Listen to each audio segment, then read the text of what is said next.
customers to buy because they truly want to, not because they feel pressured to. No one likes being told what to do, including your prospects. As a sales professional, your goal is to ensure that the customer feels that the purchase is truly in their best interests throughout the entire process. Persuasion is widely misunderstood, especially in selling. Manipulation and coercion are commonly confused with persuasion. Let's look at 6 common persuasion approaches that rarely work. 1.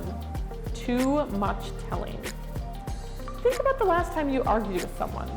Chances are you both got defensive, right? It's a natural reaction. When you're trying to be persuasive in selling, you might be generating the same defensive response, minus the shouting. Trying to compel other people to adopt your ideas can feel like coercion, not persuasion. Remember that self-persuasion and free will are key to successful persuasion. The customer must feel in control. 2. Insincere compliments. Everyone loves to receive a sincere compliment, but when the customer feels like the praise is disingenuous, that not only lessens our chances of successful persuasion, it reflects badly on everything we say and do. 3. Too much information. Sharing too much information or offering too many options can quickly overwhelm and confuse customers. Additionally, we all know information alone does not persuade. If it did, we would all exercise regularly, eat healthily, sleep 7 to 8 hours every night, and drink 8 to 10 glasses of water a day. We would also avoid smoking, drinking, and fast food.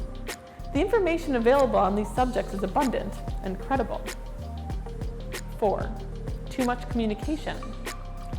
Similarly, when we communicate too often, even if we aren't guilty of information overload, communication overload has similar negative outcomes. 5. Incentives. Do incentives like price cuts and free gifts work? Research shows that incentives succeed only one thing: temporary compliance.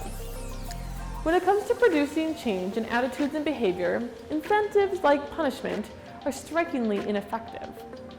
Once the incentives run out, people revert to their old behaviors and often become difficult to work with. Studies show that offering incentives for losing weight, quitting smoking, using seatbelts, or in the case of children, acting generously is not only less effective than other strategies, but often proves worse than doing nothing at all. Incentives do not alter the attitudes that underlie our behaviors. They do not create an enduring environment to any value or action. Incentives merely and temporarily change what we do. In selling, they create a pattern where the customer expects or demands incentives, which often leads to price-only negotiations instead of productive exploration of benefits and interests. 6.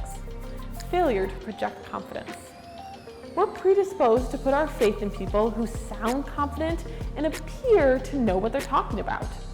If you aren't totally convinced yourself, your hesitation will show through and undermine your credibility in others' eyes.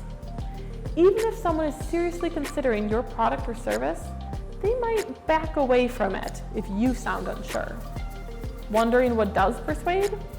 Consider attending Tero's Impact: How to Speak Your Way to Success workshop or Outcome-Driven Selling workshop.